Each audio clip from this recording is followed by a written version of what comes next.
দেখতেই পাচ্ছ আমাদের পুডিং কিন্তু খুব সুন্দরভাবে সেট হয়ে গেছে, আমাদের থালা থেকে ছেড়েও দিয়েছে। এবার দেখো,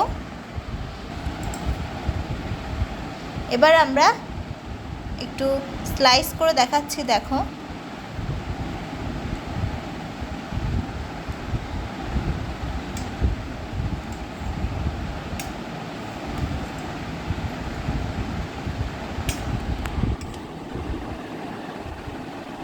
দেখতেই পাচ্ছ কতটা সফট হয়েছে এবং কতটা সুন্দর দেখতে লাগছে এবং ইজিলি উঠে এসেছে। দেখো থালার মধ্যে কিচ্ছু লেগে নেই।